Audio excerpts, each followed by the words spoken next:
The Department of Juvenile Services in Maryland says it's revising its ankle monitor policies after months of criticism from residents, police, and prosecutors over juvenile crime.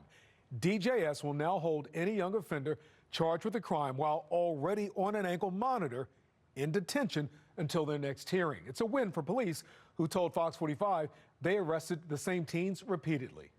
Some of these offenders, these prolific offenders, need to be held accountable, need to be into the criminal justice system for juveniles, and hopefully that's the way to reform. You know, we're not going to wish our way out of this behavior. Our job is to go out and arrest the offenders, or to take them into custody, and then we turn it over to the Department of Juvenile Services or the state's attorney for them to do the prosecution model. We can't do anything about who they prosecute. Good evening, and thank you for joining us. I'm Kai Jackson. Let's go right to Fox 45's Keith Daniels, who joins us now in studio with a closer look at these changes. Keith? Well, Kai, according to DJS, those changes have actually been in effect for about a week now. One of those changes, a DJS deputy secretary will oversee and monitor all detention decisions to ensure consistent implementation. And tonight, a closer look at another policy change. The Maryland Department of Juvenile Services announces changes to the agency's electronic monitoring policies. The bulletin released Friday afternoon. DJS says these changes went into effect on July 3rd, 3 weeks after Acting Secretary Betsy Fox Tolentino stepped into her new position. The new director of DJS is obviously taking things seriously. The new policy states, among other things, any child who is charged with a crime while already on an ankle monitor will be automatically held in detention until their next hearing. This comes after months of complaints from local prosecutors and police, who say many offenders were being arrested but seemingly put right back on the streets without seeing any type of consequences for their actions. Baltimore attorney Kirk Nachman. I certainly think we're on a stepping stone in the right direction. A partner at Silverman Thompson and former city prosecutor weighing in now on the policy changes.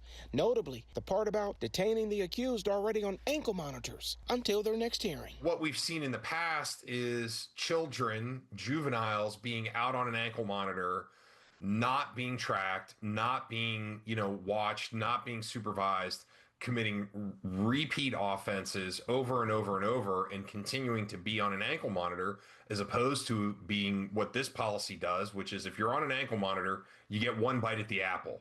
And if you can't, behave yourself, you're going to be held in custody until we can figure out what is an appropriate remedial step to do with you. Baltimore City State's Attorney Ivan Bates was among those prosecutors calling for policy changes at DJS, with Bates concerned about DJS being the primary gatekeeper in making those detention decisions, voicing those concerns to Fox 45 News just recently. This system makes no sense. Allow those who have the law degrees, allow those who are in court, allow those who can argue for the client, being the public defender, DJS, the best interest of the child, and the state's attorney's office arguing for the community, and the judge makes the decision. Bates tried to get lawmakers in Annapolis this year to allow judges to make those calls, but that idea failed. Still tonight, on the new DJS policy changes, the state's attorney released this statement that reads in part, "This policy shift represents a positive step forward, and my colleagues and I look forward to collaborating with the acting secretary." Obviously, there have been a tremendous amount of overhaul in the last few years, some good, some bad, with the Department of Juvenile Services.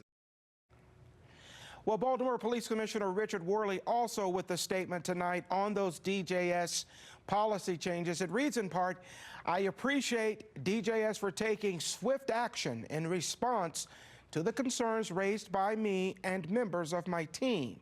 I look forward to working together to build safer communities." In the studio now, Keith Daniels, Fox 45 News. I'm Kai Jackson. Thank you for watching. Here's another video to watch. Also, please take a moment to subscribe to our channel.